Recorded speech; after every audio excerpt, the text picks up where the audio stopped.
Hello, everyone. Thank you for joining the webinar. I'm going to give it another 30 seconds or so to let some folks to join in, and then we'll get started.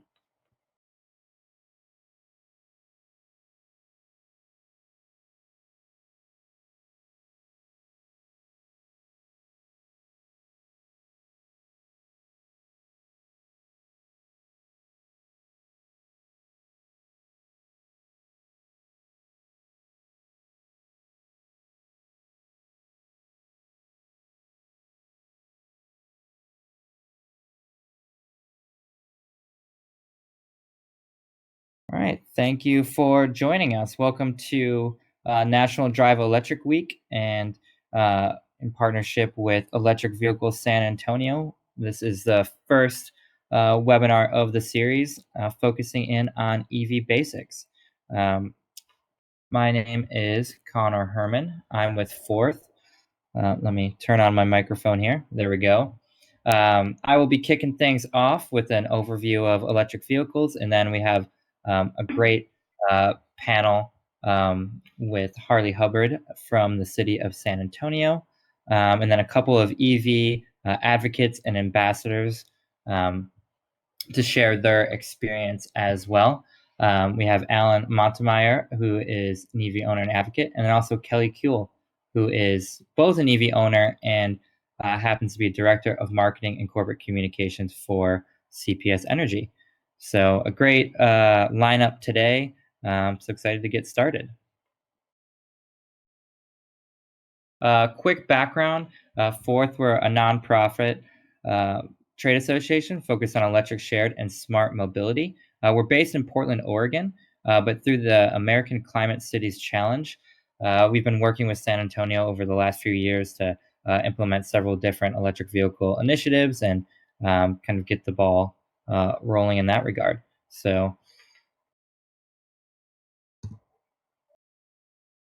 So to get into the meat of why we're here today, why should you care about electric vehicles? Well, first, EVs really offer an opportunity for cleaner air. Several studies show that there are $10,000 worth of social benefits due to improved air quality, and that comes from decreased health effects such as um, lung disease, ailments that are associated with the particulate matters that really come out of the tailpipe from gasoline engines, which you don't have associated with electric vehicles. Additionally, energy dollars stay local rather than importing gasoline and oil and liquid fuel. Electricity is produced regionally and locally, supports local jobs. Uh, Fighting climate change. Transportation is the number one source of CO2 emissions in most states, and it really does offer an opportunity to lower emissions and greenhouse gases. I'll go into this a bit more detail on the numbers associated with this. And then finally, cheaper operations. And I have a slide on this that there's cheaper fuel and less maintenance, and also some financial incentives available for electric vehicles that, if you utilize, really does bring the price point around for EVs. So first, electric vehicle types. Um, when I say electric vehicles, I'm talking about two different things. There's battery electric vehicles, or BEVs, which are 100% electric and only powered by a battery. The only way to fuel them is by plugging in. Some examples of that are the Chevy Bolt, the Tesla pictured here, the Hyundai Kona, the Kia Soul EV. A lot of these types of vehicles out there. Additionally, there are plug-in hybrid vehicles, or PHEVs. Now, these have both an electric and gasoline um, an electric motor and a gasoline engine.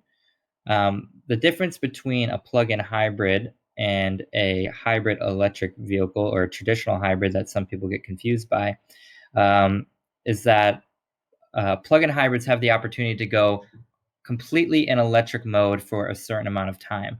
So it's very common to have 20 to 40 miles all electric range. So if your commute, for let's say, is in that range, you never have to power on your gasoline engine, as opposed to a hybrid, which is always going to have a gasoline engine that kicks on if you're moving at any significant speed.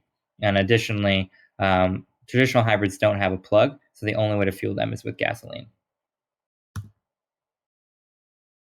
This is just a quick slide to show that, this isn't something that we're, as a nonprofit, putting out there, or the city committed in. The private industry and car makers really are committed that this to well. Most major automakers have put out announcements that they have dozens of EVs going to be on the market in the next 5 years or so, and really billions of dollars in investment are going into this. And also, there's some newcomers to this space like Rivian and Tesla that are also kind of shaking things up in the automaker world. And then it's also not just light duty. While today we're focusing on the benefits of light duty passenger vehicles for the most part, there's a lot of applications like buses and trucks, and then also micromobility like scooters and e-bikes, which also kind of go in this world of electric vehicles. And there's a webinar later this week that'll touch on that on Thursday if you're interested in kind of this side of electric vehicles as well.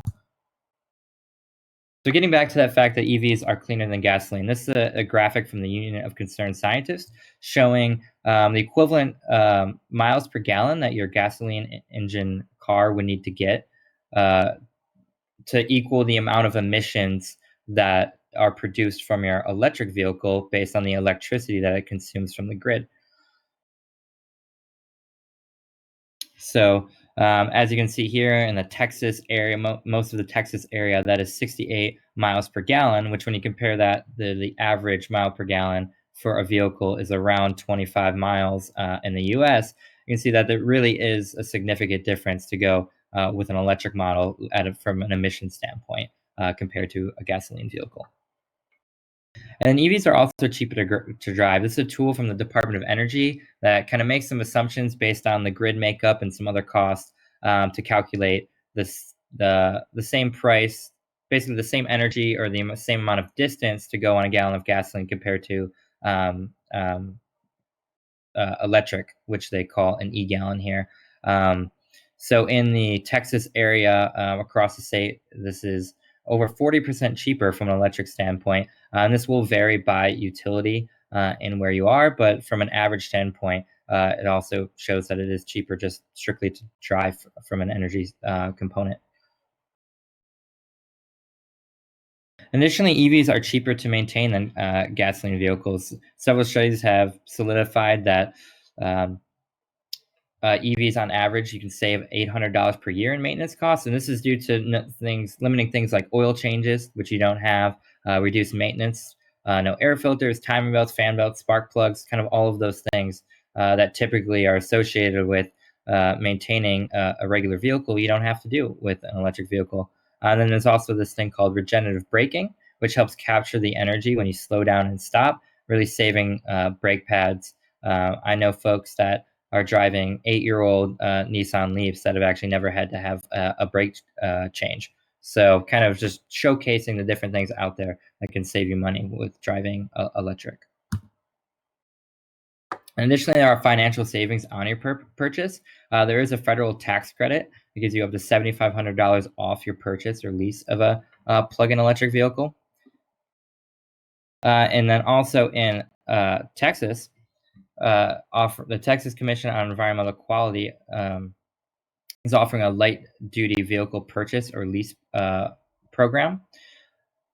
With this, you can get up to $2,500 off if you apply and meet the stipulations. So combining these two things, you can get up to $10,000 off in the Texas area on your EVs. Additionally, your local utility might have opportunities for savings. I know CPS Energy, which Kelly can discuss later, has an opportunity for saving money with public charging through some of their systems that they have. So depending on where you're at, it's also another place to look. Check out your utility website.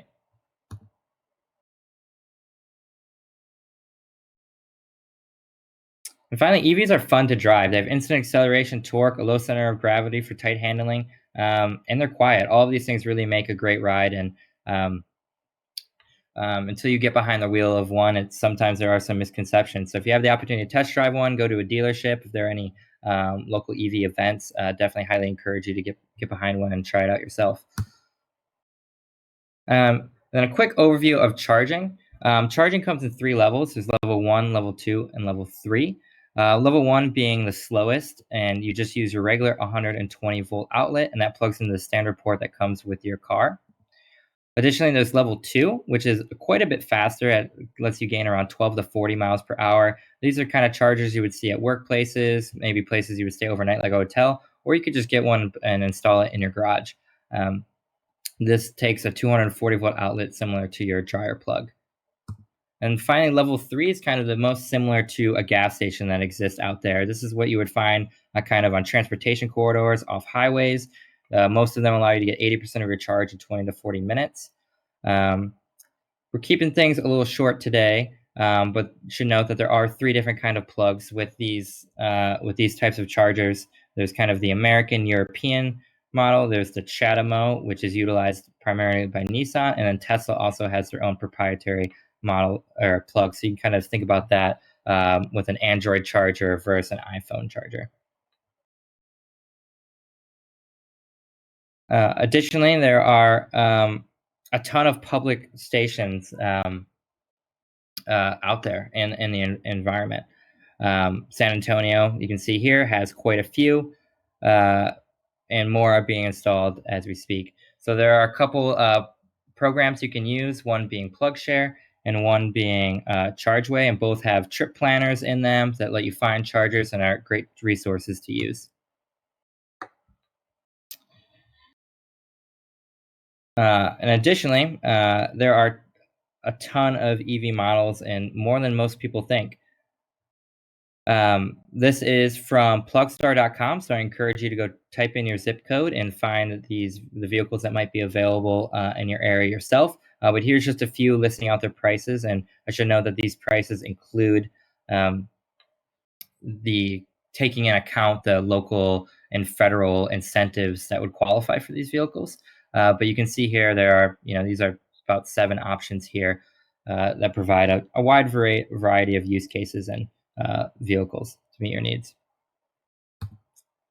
And finally, I wanted to finish up with used EVs. So new EVs, they're new vehicles. Any new vehicle is going to be expensive, not just electric vehicles, but the used market is starting to build up, and there are a lot of options. These are just a couple screen caps from some dealerships in the San Antonio area, showing that you can get a few old Nissan Leaf with less than 16,000 miles for $12,000, which for a lot of people, is in the more affordable price range of kind of what they're looking for. So things to keep in mind that it isn't just new. There is also a used market out there as well.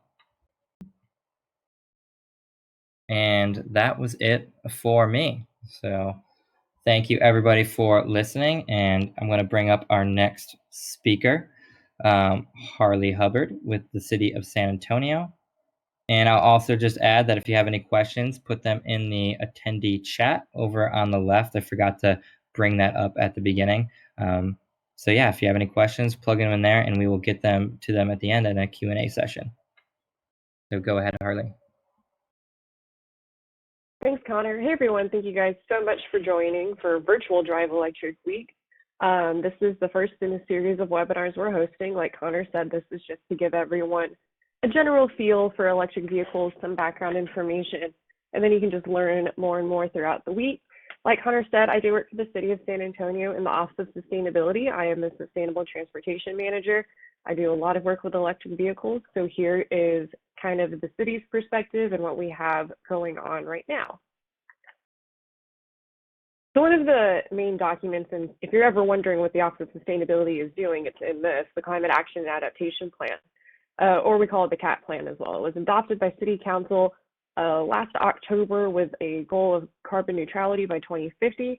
And to stay on that path, we need a 41% reduction by 2030 and 71% reduction by 2040. This plan is super detailed. It outlines mitigation and adaptation strategies, not only for the community, but for the municipality as well. Has some GHG inventories, tells us about our air quality, where we stand now, so that we can make better decisions for the future. Some of the strategies that we have listed is municipal mitigation strategy number 6, leading by example. The city doesn't want to ask the community to do things that we wouldn't do ourselves. So we are looking to convert all fleet passenger vehicles and small trucks to more efficient options by 2025, while also research and pilot the electrification of heavy trucks. And then the community mitigation strategy is to encourage and accelerate the adoption to cleaner and more efficient vehicle technologies. I'm going to tell you guys just a few of the ways that we are doing that.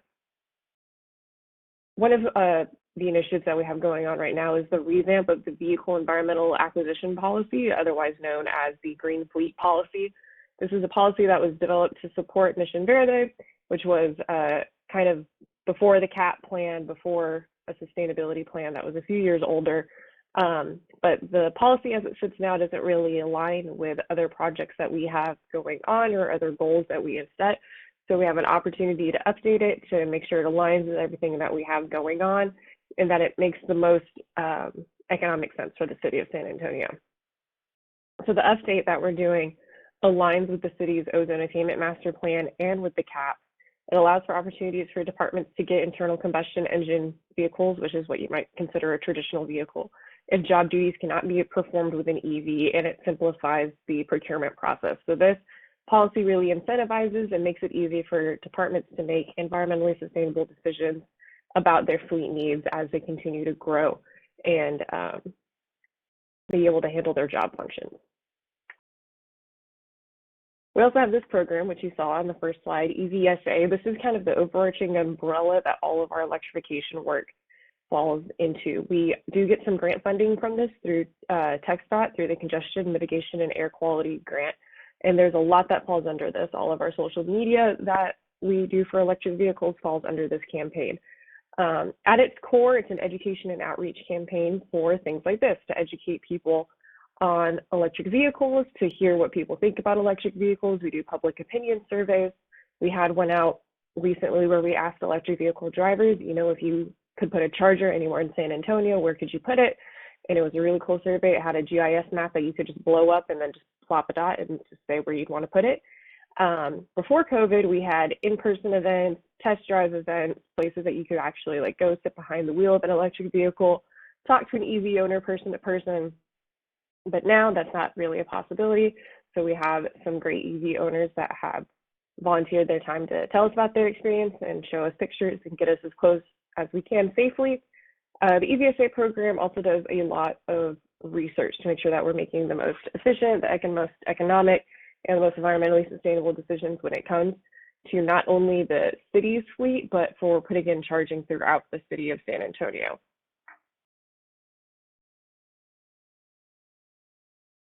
Connor touched on this a little bit. An important part of any electrification, any education is charging. There is already charging available throughout San Antonio, but it's something that could always be improved. Most people in San Antonio who own an electric vehicle charge in their own home, and that requires either an installation of a charger or you have at the least just access to an outlet. And for some people, that's a challenge. People who live in an apartment complex, people who just can't charge at home. So we need to make sure that we have public charging available. We are in the middle of an RFP process right now for publicly accessible charging on city-owned properties. So this would help install chargers at city parks, city libraries, things like that, to just make charging more equitably accessible for anyone who would like to drive an electric vehicle in San Antonio, while also easing that range anxiety. All right, that was just a touch of what we have going on. You guys are going to hear more about the Office of Sustainability, what we're doing throughout the week. Here's our social media where we keep a lot of our updates. So go ahead and follow us, stay connected, reach out if you have any questions. This is my email address, harley.hubbard@sanantonio.gov. I wanted to make sure we left a lot of time for our EV owners and for the Q&A. So I'm going to go ahead and pass it on to who is next. Mr. Alan Montemayor, one of our amazing electric vehicle owners. He tells us about his car time and time again. He has a really cool story, a really cool setup. So Alan, go ahead and take it away. Well, hello, and thank you for being here tonight. I'm a San Antonio native. I'm 64 years old and I'm a retired mechanical engineer.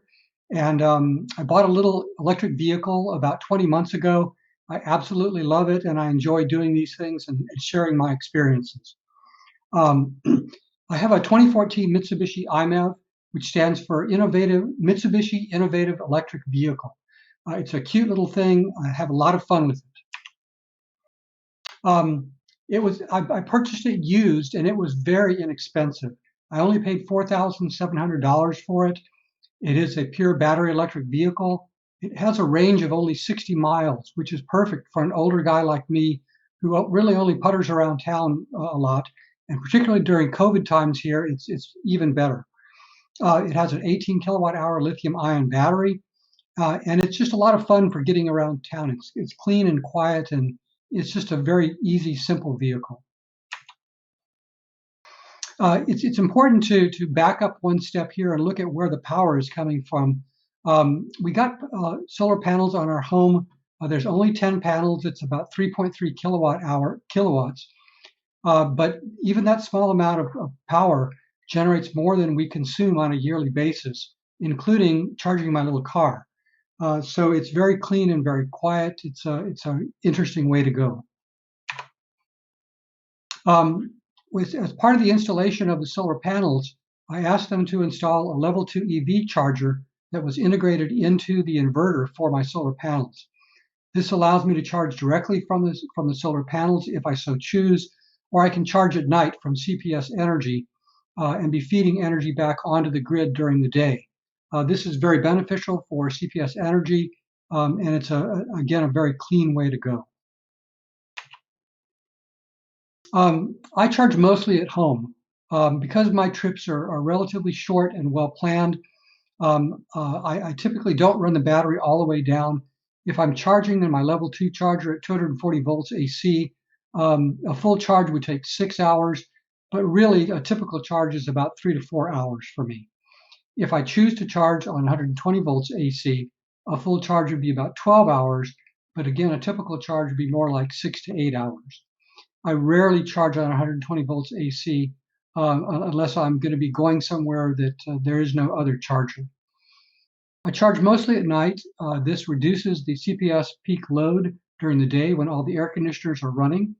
At some point in the foreseeable future, CPS may be offering a time of use rate, which would offer beneficial charging rates at night.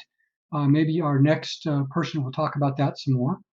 The maximum cost for charging this vehicle at home for me would be about $1.80 to drive 60 miles using the CPS Energy rates. But essentially, since I'm using solar power, it charges for free, making it really almost a true zero emissions vehicle. Other charging options, I do carry a Go charger, which is just a small plug-in 120 volt AC charger that I can take with me. I really only had to use it once when I was driving out to Bernie for a conference, and there was no other charger available, and it worked fine. If I'm going somewhere in the city, there are these citywide free sites and commercial sites that are available. I have the little card that allows me to charge at these things. I rarely use it. Sometimes I go to some of the free ones around town, such as the San Antonio Library, Central Library, EcoCentro, and some of the universities have free charging. So that's another great deal for getting out and about. Driving strategies to improve range. Since it only has a range of 60 miles, I tend to use the city streets that are slower speed rather than the highway. At first, I thought this was going to cost me a lot of time, but it truly doesn't. You can pretty much get anywhere in the city here in about 20 minutes. I choose the economy mode rather than the power mode for the vehicle. It's a little less peppy, but it's fine. I slow down in advance of red lights, minimize quick starts and hard braking. I choose a moderate highway speed, maybe 50, 55 miles per hour rather than 65. And I minimize air conditioning and heating. It does have heated seats, so that is pretty easy to use in the wintertime. So I don't use the air conditioner or heating a lot in this vehicle. Trip planning. So this is something that happens to you when you first get the vehicle. That you say, did I plug in last night? Am I ready to go in the morning? The trip planning is important when you only have a limited range. So I do tend to combine trips. I tend to plan out and charge the night before if I know I have a longer trip. And I just want to talk a little bit about maintenance costs on the car. It is extremely inexpensive to run. In fact, the only thing I've done on this vehicle is replace tires, wiper blades, and washer fluid in the 20 months or so that I've owned it. They tell me that the brakes should last at least 100,000 miles because of the regenerative braking. However, of all the friends I have that have electric vehicles, I've never heard of anybody doing a brake job on them. It has about 1/10 the number of moving parts of a conventional internal combustion engine. City of San Antonio offers free parking at all their downtown metered locations using the hybrid vehicle parking sticker, which is available for free from City of San Antonio Parking Department. Features, it's a 4-door hatchback. The rear seats fold down for a spacious cargo area. I threw a little plastic or a little rubber mat back there like a bed liner out of a truck. And I can put concrete back there or 2x4s or whatever I want. It seats 4 adults. It has heated seats. And other than that, it's a very basic car, but it's fun and it's cute. I get stopped in parking lots a lot and explain my vehicle quite a bit. In summary, it's fun, it's quick, it's cute, very clean, very quiet, roomy, very, very inexpensive to purchase and to operate. And I believe it's a very sustainable vehicle as well. And thank you for your kind attention. Well, I think we're off to the next speaker.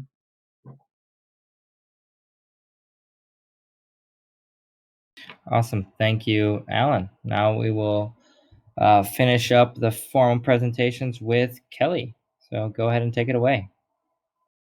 Thank you, Connor. Thank you, Alan. So I'm excited today to share my EV journey and how I came to drive an electric vehicle and really be a huge fan and advocate of EVs. As mentioned earlier, I am Director of Marketing for CPS Energy, but I am talking to you today as an EV owner rather than a representative of CPS Energy. In addition to the lofty title of Director of Marketing, my most important jobs are I'm a wife of a craft brewer and I'm a mother. Oh, sorry. Uh-oh. Guys, I goofed it up and ended the slideshow. Sorry. Okay, I will go on. So my EV journey began in October of 2018 when my husband, who is a sports car aficionado, decided that he needed an economical computer vehicle and he really wanted an EV.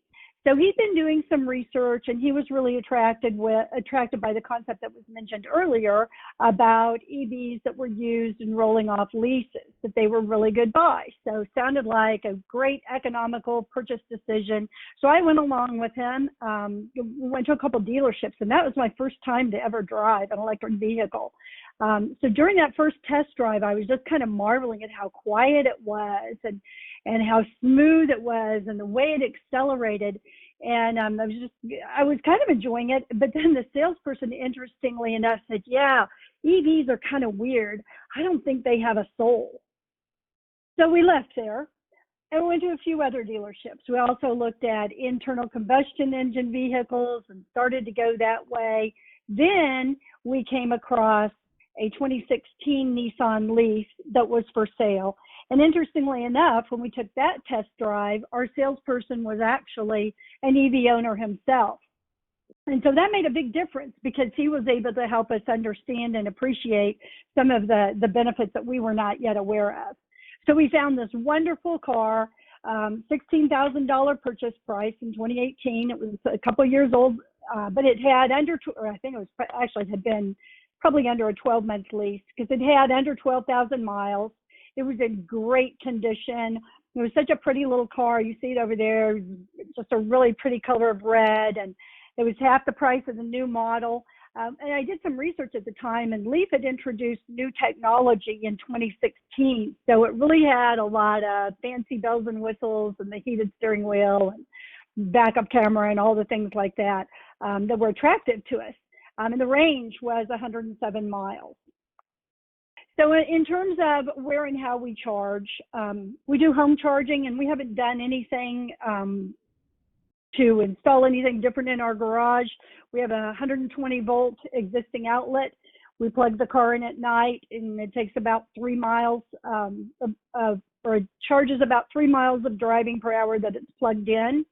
We also do out-of-home charging. CPS Energy does have a flat rate program for $60 a year, where you can have unlimited charging at any of the charge point stations around town. And I get about 20 miles of driving per hour plugged in to a charge point level 2 charger. And as far as workplace charging, which we'll talk again about in a minute, Jeff didn't have any workplace charging available. I did, though, through the flat rate charge point network and CPS Energy's charging facilities on the charge point network. So we get into the question, we start driving it, Jeff starts driving it, and lo and behold, we start feeling like our perceived range was about 80 miles when we were driving before we'd start to feel like we really needed to charge. So our round trip commutes to work, Jeff to Busted Sandal Brewing Company was 36 miles. Me to CPS Energy was 42 miles. But Jeff had the additional responsibility of providing the kids' transportation. So that meant whenever somebody forgot something from school or had an orthodontist appointment or something like that, that was his responsibility.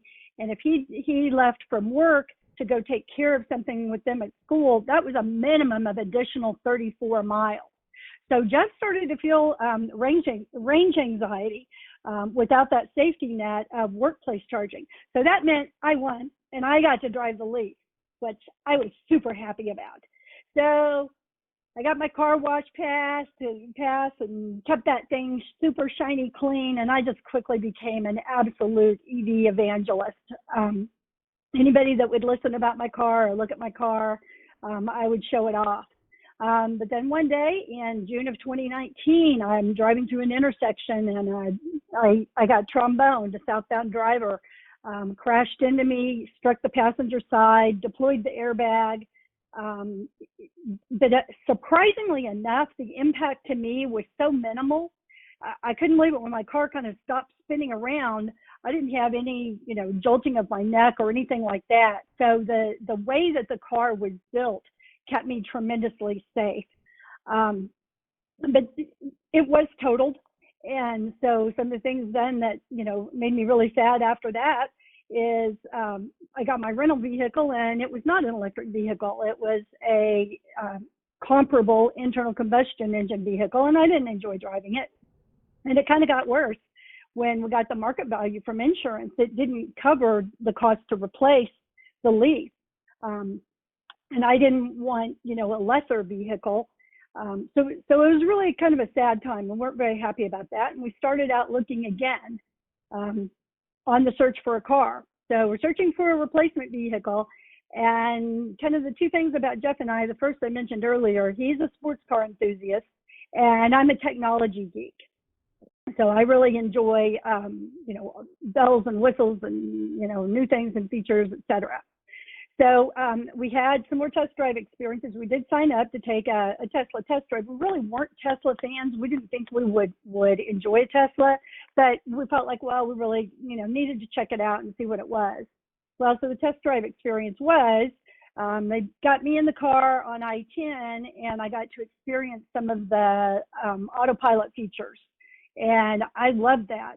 I am a good driver. The accident was not my fault, but I'm probably not a great driver. So I really enjoyed being able to set the car properly and have it drive for me. And I could just supervise and take over if anything needed to happen. Jeff, on the other hand, the salesman took him to a windy, curvy road, and he drove that road, and he absolutely loved the way the car handled. So at that point, we felt like we're pretty sure that we were going to go ahead and ignore our budget. And so we rationalized. The great thing about Tesla, all the pricing is very transparent. It's on the website. So if you're ever interested in seeing how it would work for you, go on Tesla's website and check it out. At the time, the car was $35,000 for a base. The curvy, hilly road cost us an extra almost $50,000 because Jeff had to have the performance engine if we were going to make the Tesla investment. And then pretty shortly after that, I purchased the full self-driving package for $6,000, which has now gone up to $7,000. But really, the car totally meets our needs. And some of the things that I really like about it, one of the things is we have a daughter who has some disabilities, and so she's not able to get her driver's license. But I believe that as this technology advances, there will be a time in just a couple of years when she may be able to have independence in her transportation as a result of being able to drive this car. So that's one of the great things. The other thing is, I felt like I wanted to get comfortable with the technology now because I'm getting older, and as I get older and really need to have those driving capabilities, self-driving capabilities, I might not be comfortable with them. So I try really hard to get comfortable with the self-driving and really let the car do all of the tricks that she's capable of doing, so that I'm really maximizing that self-driving performance, and also I enjoy it. Range-wise, our range is around 300 miles, so we typically will set it to where it's only charging about 80%, but we don't have any issues, no more range anxiety at all. And we love that it's good for the environment and the economics as well, of just, no maintenance of the vehicle itself. So we're really happy with the decision that we've made. I'll direct you guys to some resources that I think are interesting. We have a website on tpsenergy.com/EV. Right now, we've got a couple of fun videos. We've got some driver testimonials from the event that we had a year ago. So you can kind of get a feel for what it was like when all the EV drivers were able to gather together and talk about our cars and take people on drives. It was a lot of fun. So check out those testimonials. We also have a calculator where you can go on and you can calculate your carbon footprint reduction. So for example, the difference between our 2014 Toyota Sienna minivan and our Tesla is 5,157 pounds of carbon reduction per year. We also have a fuel savings calculator based on the current low prices of $1.97 a gallon. We're saving about $685 per year on gas. And then we also do have an EV model guide available that is similar to what was mentioned earlier. So that's all I've got, and welcome any questions about EV ownership.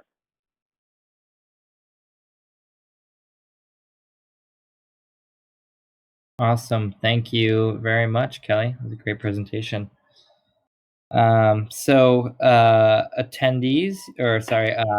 panelists, if you want to turn your cameras on, we can go to some questions. We got an active chat going on. I will kick things off with one of the first questions we had. We had several questions in regard to rebates and the federal tax credit. So I will just clarify a few things there. The federal credit first is for $7,500. It is available for both battery electric vehicles and plug-in hybrid vehicles. It is based on battery size, but at this point, most plug-in hybrid vehicles are have a large enough battery that they do qualify for the full portion. If not, they will qualify for some amount under $7,500, but still a tax credit available. It's also the federal tax credit is primarily for new vehicles to get that credit yourself. But as somebody said in the comments, you may be able to work with your dealership or who you lease it to to get a negotiation if that entity receives some of their of that tax credit, and you could negotiate that off the cost of your vehicle.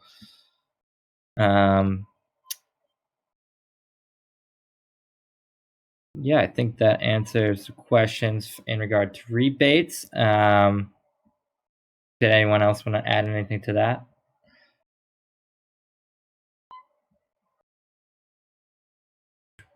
And we had another question in regard to a specific vehicle, the Hyundai Ioniq, that is available in San Antonio. I can't speak to what is actually in stock in San Antonio. The PlugStar tool, while it tries to be accurate, isn't 100% accurate. As I think John said in the comments there, you should try calling up a Hyundai dealership and seeing if they have anything in stock, or if they might be able to order something or know a way for you to go on a test drive.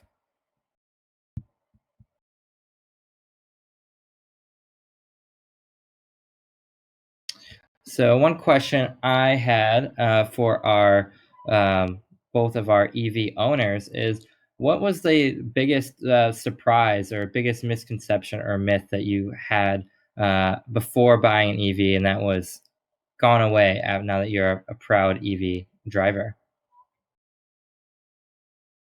I was really worried about battery life and battery degradation as I continued to drive the vehicle, and it's really turned out to be just a non-issue.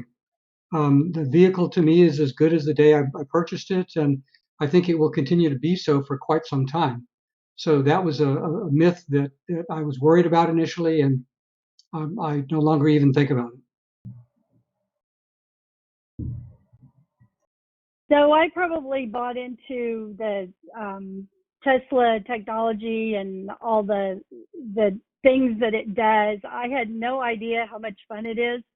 I spent most of the morning, Sunday morning, in the garage with my 25-year-old son and him teaching me how to play Stardew Valley on the Tesla.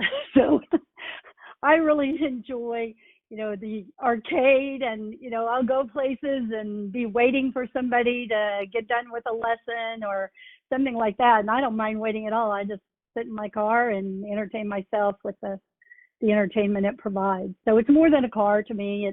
It's an entertainment and fun.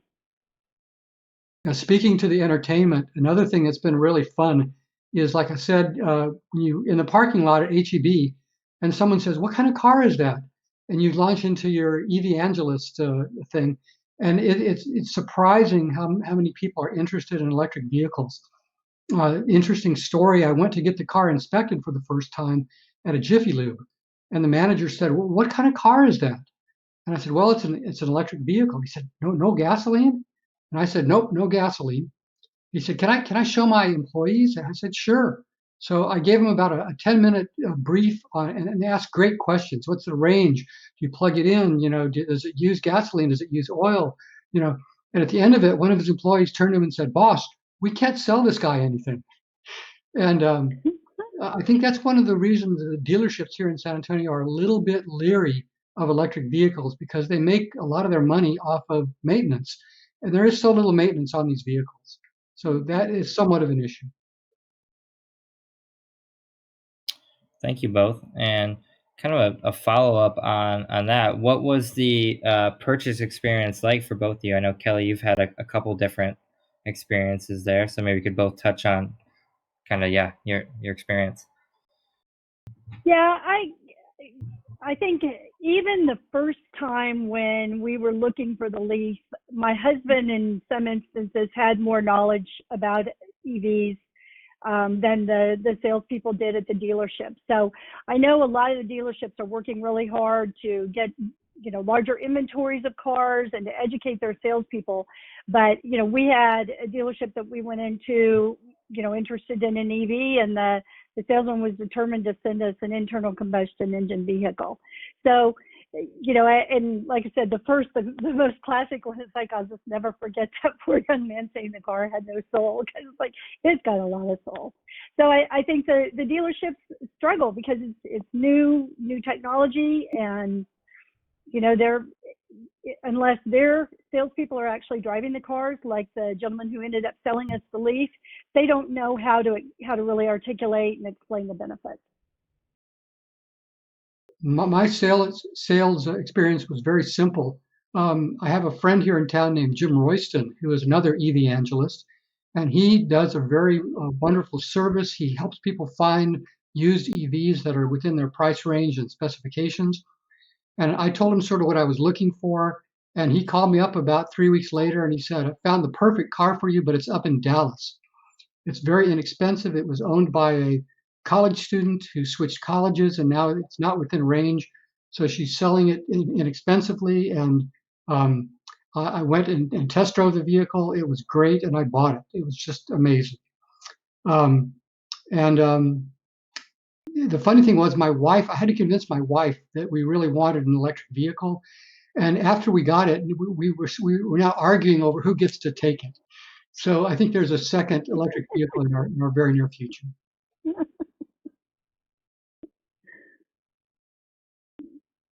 That's awesome.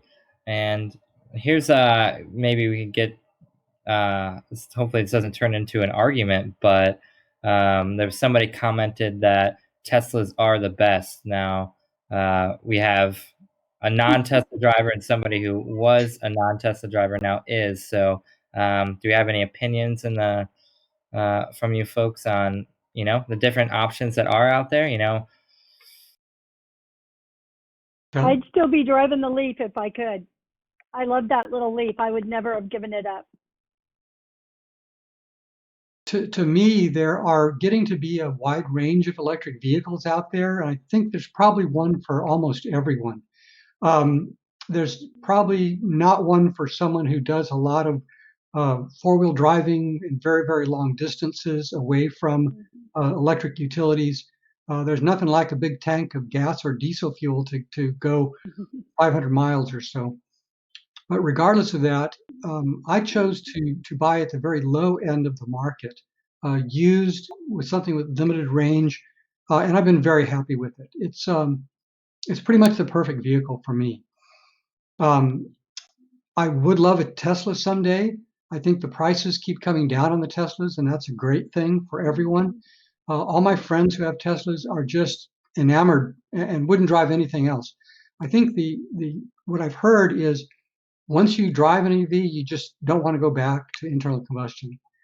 And I've heard that time and time again from probably 30, 40 people. So that's my spin. I agree. We found that in this city too. When we're doing research specifically for fleet vehicles, and we match that based on price, based on job function, how far is this person driving, or is this vehicle traveling a day? How many people are they taking? Just what does it do? How much does it need to carry? How long does it need to be able to go?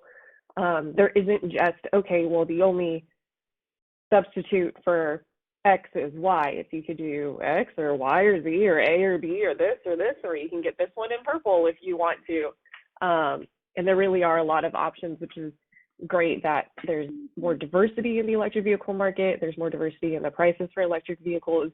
Used electric vehicles are a super great option that Alan took advantage of for people who are wanting to get in on a budget, and it really it helps make our job easier of having equitable access to electrification for anyone who wants it. One interesting aspect that I was not really aware of when I bought the vehicle, our other car is a Toyota Prius, which of course uses gasoline. And since we preferentially drive the iMEV, and so we only fuel our Prius maybe once a month now or something like that. And I'd forgotten what it's like to fuel a vehicle. And when I went there and smelled the fumes and everything, I just thought, oh my God, I did this for all those years. Anyway. You're telling me you don't miss the gas station experience? Not at all. No. No. Not even. Particularly not with COVID now. Yeah, that's a great point. Don't have to share those handles. Just plug right in at home. Mm-hmm. Another question we received, and I'm actually not familiar because it's a bit different in Oregon, I'm sure, than it is in Texas, but do you pay more on tags in Texas for an electric vehicle? No, not yet. Although there is some concern within the legislature that we're not paying our fair share of gasoline taxes that go to road maintenance and bridge maintenance, et cetera. So I think at some point in the future, there will be a tax on EVs. We'll see. Gotcha. Another thing I noticed when we purchased our last internal combustion engine vehicle, we had a 2-year registration included on it, and with the Tesla, it only came with 1 before we had to begin paying property taxes. And we found out, I was really surprised, the insurance is fairly economical. We were concerned that we'd see a big increase in our insurance, and we didn't, but haven't had enough experience with it yet, particularly after my Leaf experience with actually, having a claim to know, how the insurance companies are dealing with the new model that electric vehicles present? I do a lot of volunteer work with the Sierra Club, interfacing with SAWS and CPS Energy and City Council, and really trying to be an advocate for electric vehicles. And I'm very hopeful with everything that the City of San Antonio is doing through the Office of Sustainability, a lot of the programs that CPS Energy has to encourage people to use EVs. And we're very much pushing for fleet adoption of electric vehicles to really jumpstart the market here in San Antonio, to get the dealerships used to handling EVs, to get people in the vehicles, most of all, to move that ball forward. So there's just a lot of cool things happening, and it's a very exciting time. Thank you for the opportunity to be here. Great. Well, a big shout out to all of the panelists for being on here, and great to have EV owners with experience be able to share their experience. Few things for the rest of our attendees. You may or may not have saw, but any attendees will be registered or were registered to win a $50 gift card. So we'll be announcing the winner of that at the end or following next week after this week's events. Additionally, as we mentioned, there are 2 more events this week. Tomorrow, we have EVs in Texas, which we have some other utility folks focusing on some other aspects of electric vehicles and what is going on with their utilities and other programs around the state.